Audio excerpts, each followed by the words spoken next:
Hey guys, welcome to episode number 16 of the Brave Widow Show. I'm so excited that you decided to join me today. Now, have you ever wondered why grief hurts so much, or why we can feel like we're adapting to the new way of life?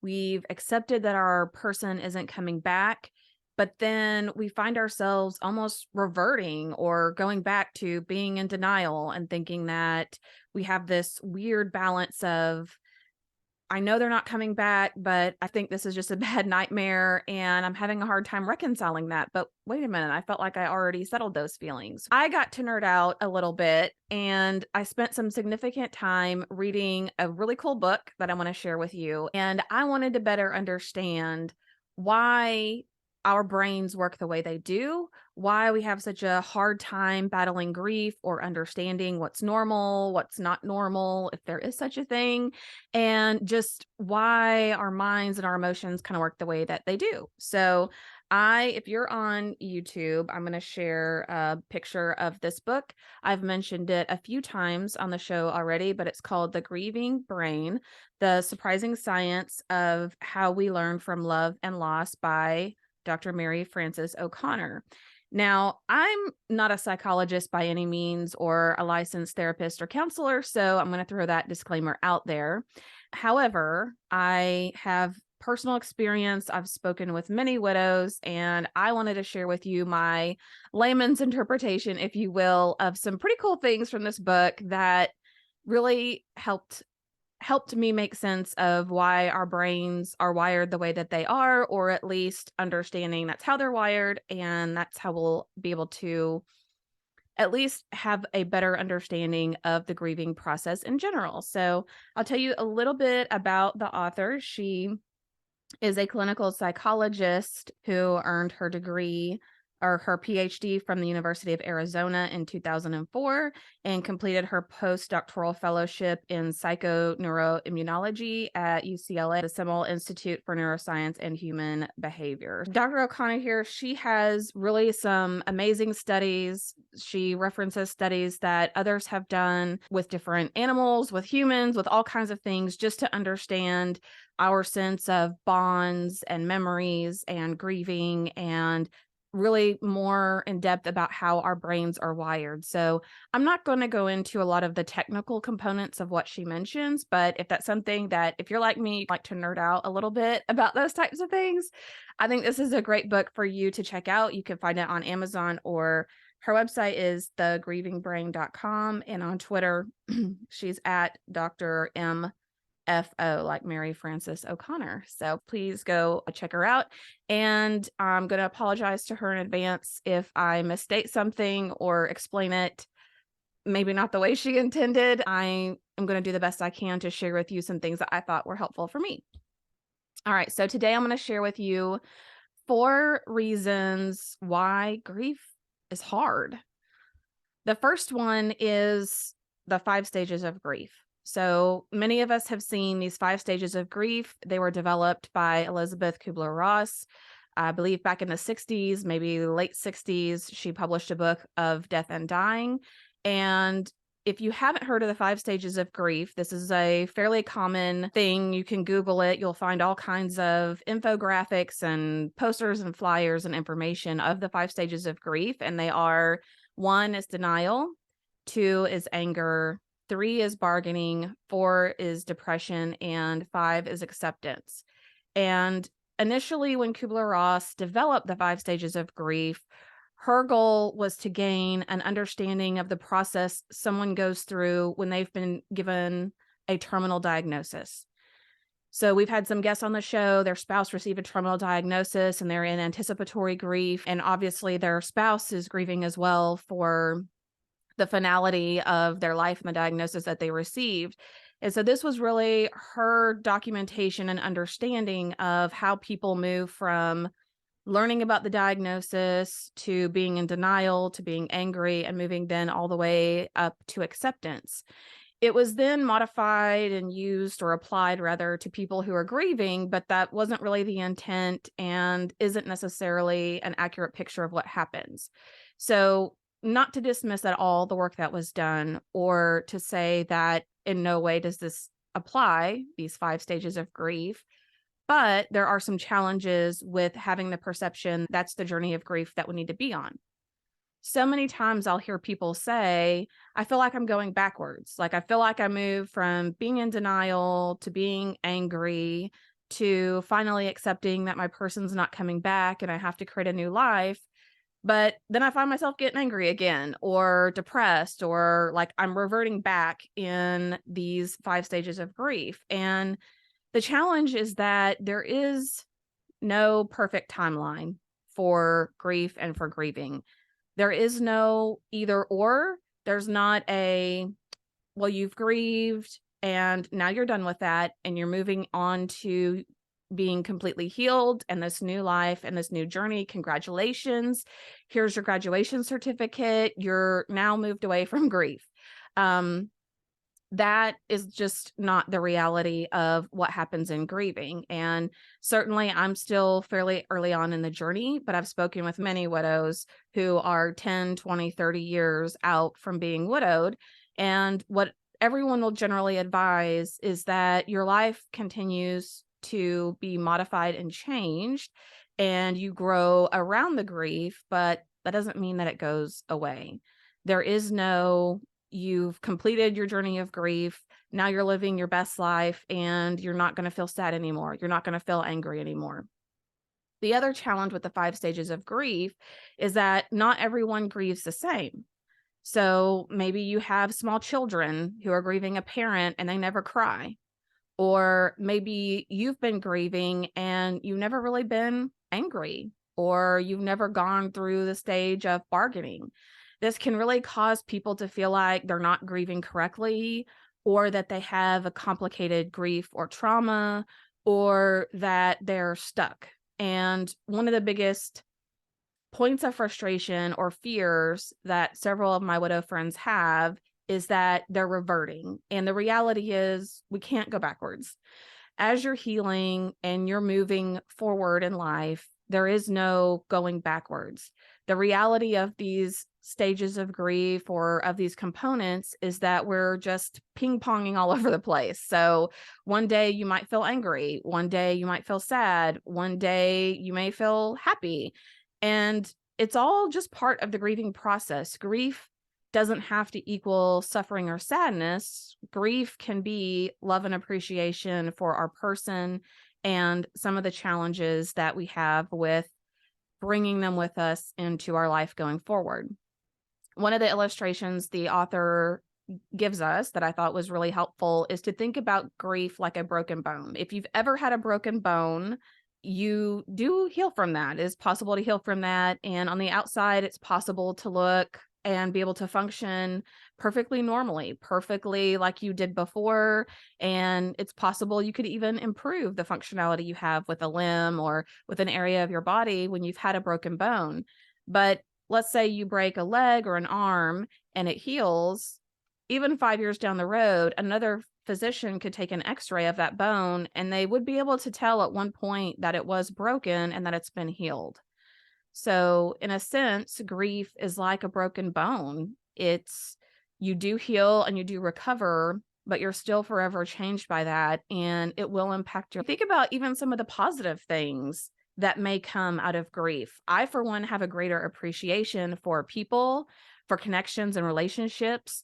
I don't tend to say, someday we need to do this, or let's get together for lunch at some point. I have a greater sense of urgency of spending time with people because I know it's easy for us to say, someday let's do this, and it never actually happens. I also tend to get less irritated by people, so less easily offended, because I know that we all have our quirks and things that may get on each other's nerves, but at the end of the day, you still love and care about that person, and it's not worth the frustration or irritability that can happen. So this is one of the reasons why grief is painful, is just our understanding, or rather lack of understanding, what it means to grieve, what to expect when a person that we love so intimately passes on or dies, and what the healing journey looks like. We're really, as a culture, just not educated on that and don't talk about it nearly enough. The second reason why grief is so difficult and so painful is that our brain is continually reaching for something that isn't there. So think about in our minds, we have a virtual map and a virtual reality. So think about one of the great examples was a dining room table in your kitchen. And let's say the way that you have to walk to get from the living room to the refrigerator is you have to skirt around this dining room table, or maybe you bump into it frequently. And it's just one of those little annoyances that you've gotten used to. And for the most part, you have this muscle memory. Like you have this memory of, oh yeah, I need to like sidestep or skirt around this table to get to the fridge. I need to make sure I'm paying attention. And you just do it subconsciously. You really have stopped thinking about it. It's just something that has become part of your brain's virtual map and process. But let's say one night you wake up in the middle of the night, you need to get a drink of water, you walk from your bedroom into the living room, into the kitchen, and because you're tired, you're not really fully thinking, you almost brace yourself to expect that you're going to bump into this dining room table, and you don't. And that will send like a mini shockwave into your system to say, wait a minute, where's the table? The table's always here. Why isn't it here? So it's the absence of something that brings awareness to our mind and our brain and causes almost this little shock of, where's the table? The table should be here. Why is it not here? Did it get moved? What happened to it? And in a very simplified approach, grief is very much the same. Your brain is constantly looking for that person or that thing that was always there. Your brain also has a list of memories of patterns and habits that you've had for many years. A lot of widows will say that during the day, they may be fine and they may be able to enjoy somewhat of a normal life, but when they go to bed at night, it's really hard. Or when they have holidays, birthdays, milestones, like they really brace for those moments because they know those moments are going to be hard. During the day, we tend to have a highly variable schedule. So maybe we're working, maybe we're shopping, we're getting groceries, we're doing things with friends and family. But at night and on holidays, birthdays, and milestones, we don't necessarily have a big variety of things that we're doing, especially being apart from our spouse. So as we go to bed each night, we may have a routine of we brush our teeth together, we get ready for bed, they're looking at their phone, I'm reading a book, and this is our habit and our routine. And there's not a lot of other things happening to distract us from the fact that what our brain remembers is that every night for 5, 10, 20 years, that's pretty much been our nighttime routine, and now that's disrupted. So your brain, especially in those early days and early weeks and months, your brain is constantly looking for something that isn't there. And it can bring almost this refreshed wave of sadness and yearning for that person who isn't there, for that empty spot beside you at bed, or for the fact that their robe isn't hanging in the same spot in the bathroom. Your mind is constantly reminded that things are moved. Now think about something like Christmas.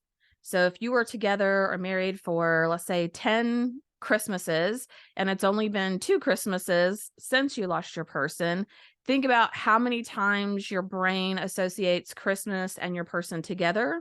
And because Christmas only happens once a year, it's not like you have the ability to frequently make new memories and new habits without that person with you. You've only had 10 times where it's very solidified in your mind that you're together, and then just 2 times that you haven't been together. Things like going to bed at night, things like running errands together, we can somewhat be modified and move more quickly through the shock of that because we do it so frequently. So if it's something I do on a daily basis, then it starts to become less shocking and less painful because in my mind, it's making a new pattern.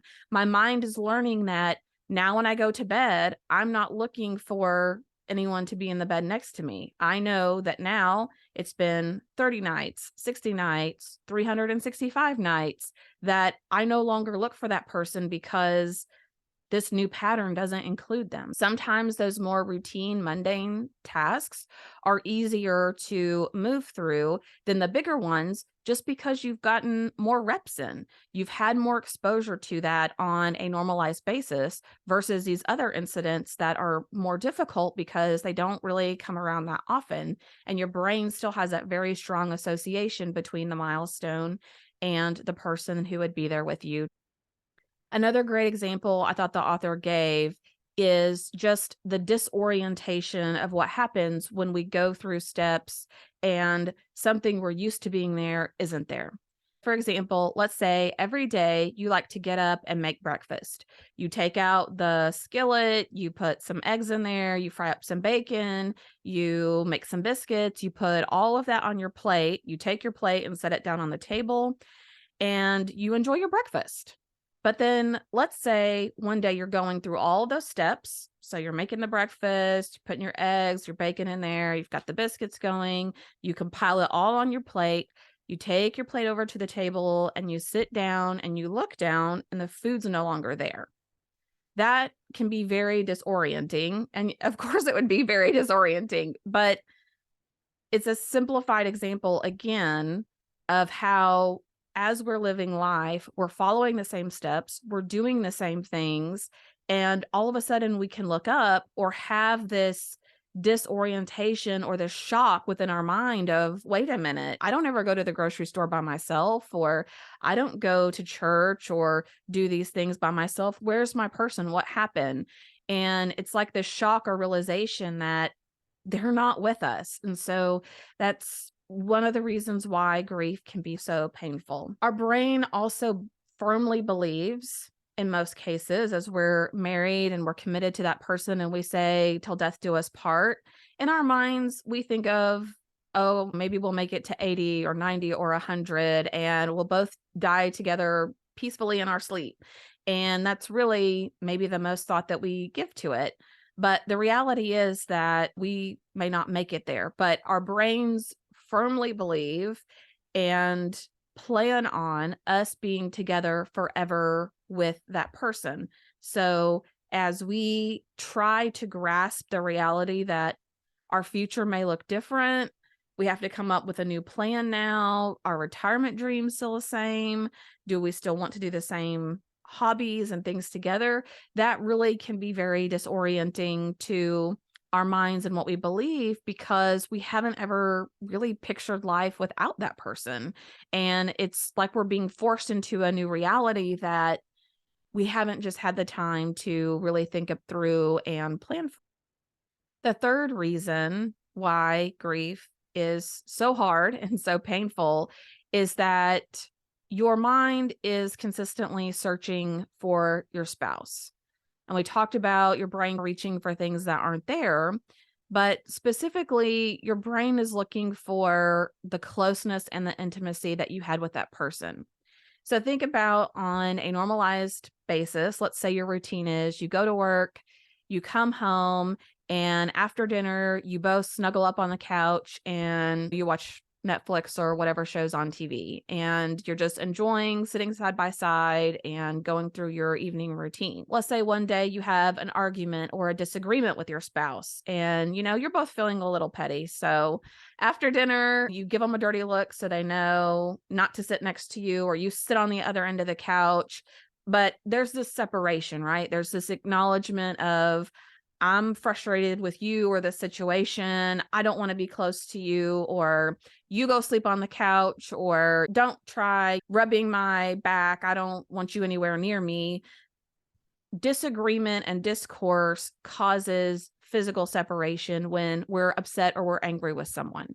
So our brain really associates the fact of when we're in harmony, when life's good for the most part, we're enjoying being with our person, these specific moments at night, going to bed, running errands, whatever it is, we're always very close with them. And if I'm not physically with this person during this time, that means something is wrong. And so our brains almost subconsciously have this drive or this urgency within us to say, something's wrong. Something's wrong. Are they angry at us? Did we get into a fight? what if I had done this? Could I talk to them? But there's this worry and anxiety that goes on in your mind because you can't figure out why this physical closeness from you has been separated. Your mind also has this almost like a GPS system of where in the world your spouse should be at any given time. So, say it's during the day, maybe in your mind, oh, they're in town, they're at work, or hey, it's Saturday morning, they always go to the gym at this time. You generally have a sense of where in the world your person is whenever you're living life on a daily basis. But the challenge with losing a spouse is you have this almost tug of war in your mind. So you have this portion of your mind that knows logically, my spouse isn't here anymore. They're not on earth. They're never coming back. But this other part of your mind that's really wrestling with, where are they? I know if you believe in heaven and the afterlife, I know they're in heaven. I know that they're there, but I don't have a place on my map for that because I can't just call them. I can't FaceTime them. They're not going to be back with me here physically on earth. And so your it's like the GPS locator in your brain is going a little bit haywire because it's having a really hard time understanding. A really good example of this too is that think about if maybe you've had a friend or a child or someone or maybe you have dated someone and they ghost you. And if you haven't had these conversations recently, ghosting is essentially where, let's say you're talking a lot with someone, you're texting, even you're calling, you're FaceTiming, maybe you even see them in person, you're building this relationship, everything seems like it's going well, and then poof, they've blocked you, they are not responding to you, they're avoiding you, and there's just zero explanation. Someone who has been building a relationship and communicating with another person who gets ghosted, they go through a lot of emotions. They get angry. They're sad. They're confused. What happened? I thought everything was going well. And it can cause some people to do some nasty things. Maybe people send a really hurtful email. Maybe they try to track this person down. Maybe they blast them on social media. Like, who knows? But even just the simple act of being ghosted drives a lot of volatile emotions and thoughts within a person. How much more so does grief and losing a person, unexpectedly or not, cause within us? All of a sudden, there's this huge separation, and we didn't ask for it. We weren't expecting it. We feel just this huge gap and loss, and it causes a lot of turmoil and anxiety within us because we're trying to figure out, are they angry? Why can't I reach out to them? Why aren't they calling me back? Why aren't they here with me? I don't understand. It causes a lot of those feelings and thoughts to go through our mind. So that is one of the reasons why grief is so painful. As your brain is searching for your spouse, your brain has a tendency, because it's looking for something that isn't there, you're almost subconsciously still looking for your person out in public, even though you may not realize it. And one of the things that would happen to me and that happens to other people is they'll get this little tiny shock of recognition of thinking they see their spouse. For example, in the first few months, if I saw someone with a similar build to Nathan or a similar hairstyle or maybe choice of clothes, I might even not necessarily initially recognize that they're there. Maybe I saw them out of the corner of my eye, but it would be enough where I was like, man, I'd have to turn and look and be like, whoa, I thought that was Nathan there for a second. Even though I'm not actively looking for him out in the crowds and I know that he's not going to be there and I'm not going to see him, you still, especially initially, have these little shocks or moments of what you think is recognition until you turn and look a little more closely at that person. And that's because your mind knows this person, this hairstyle, this body build, these types of clothes, those are the things that we associate with that person. It's like sometimes when you buy a new vehicle, say you buy a red Suburban, and you're out driving and you're like, man, I am noticing so many red Suburbans. Like, I've never noticed that many Suburbans before. It's because your brain knows it needs to keep an eye out for red Suburbans. You've told your brain this is important. You need to remember this. You need to keep an eye open for this when I'm coming out of the grocery store, when, I'm walking to my car and I'm going to the next location. Like your brain knows that image, that shape is important to you. It's the same thing with your spouse. It's keeping an eye out for where that person may be, what they look like. And so it can cause these little shocks to your system or these little jolts to say, oh, is that my person over there? Oh, no, it's not. And then it can bring on a sense of sadness or just remembrance of what has happened to our person. Widows can also report at times that they may hear things that aren't there. And one great example of this essentially was that, let's say, every day at 6 p.m., your spouse would come home. They'd open the garage door so you can hear that noise in the background. They'd come in through the garage and maybe they would call out to you or say hi or something like that.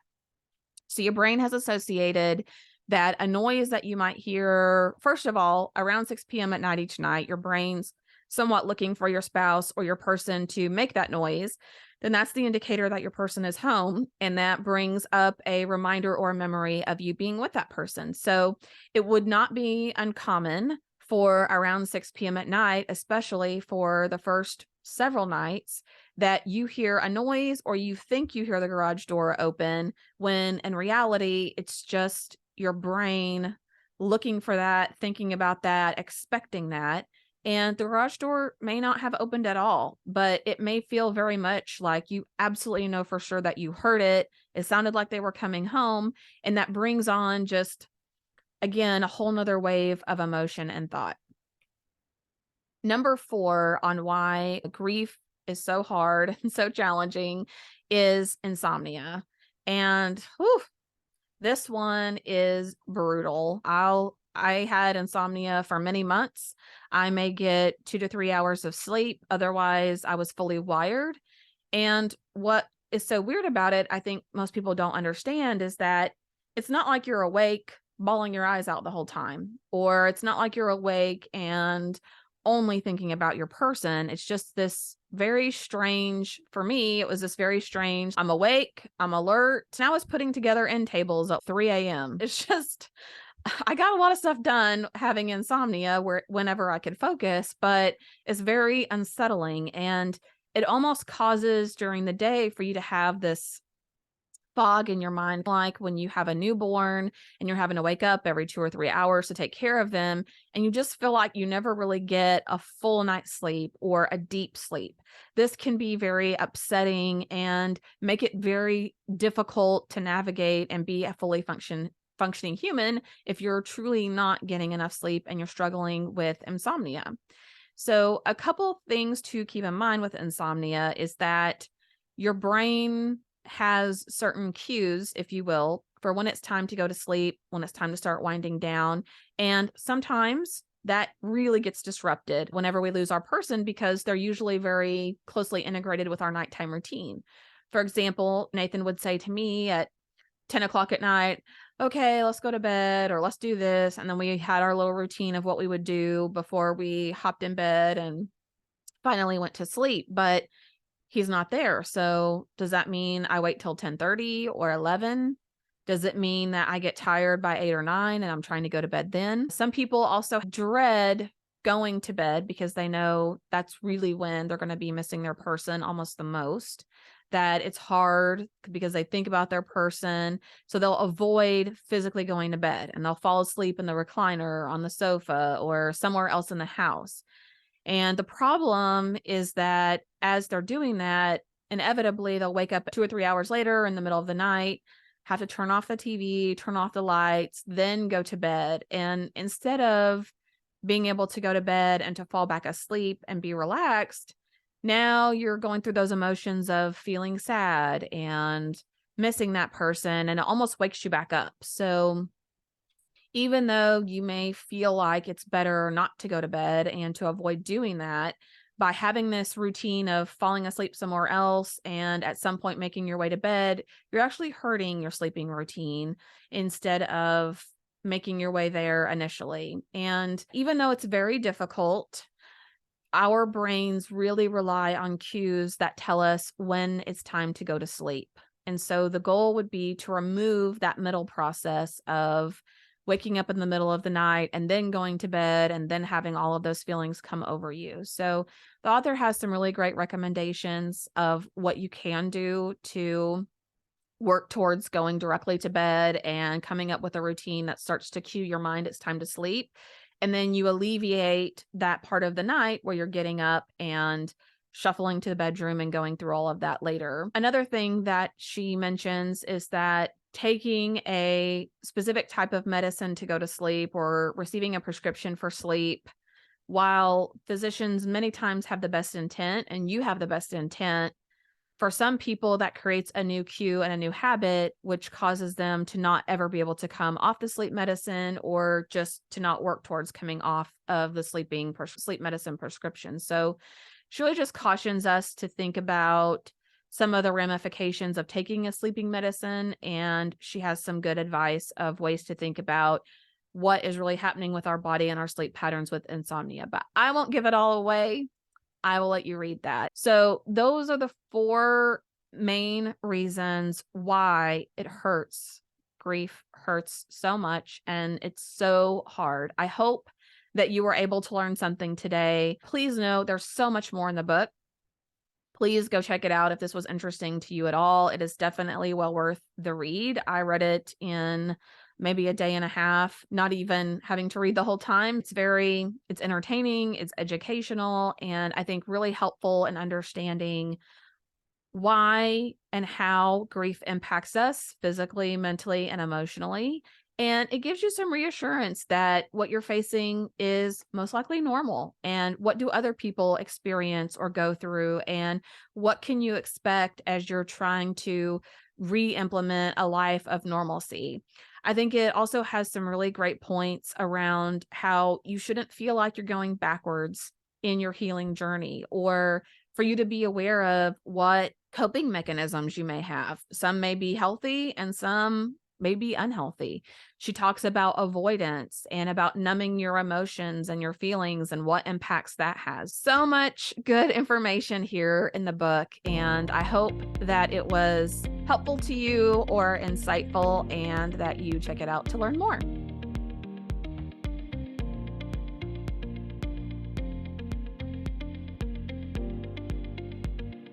Thank you so much for listening to the Brave Widow podcast. I would love to help you take your next step, whether that's healing your heart, finding hope, or achieving your dreams for the future. Do you need a safe space to connect with other like-minded widows? Do you wish you had how-tos for getting through the next steps in your journey, organizing your life, or moving through grief? What about live calls where you get answers to your burning questions? The Brave Widow membership community is just what you need.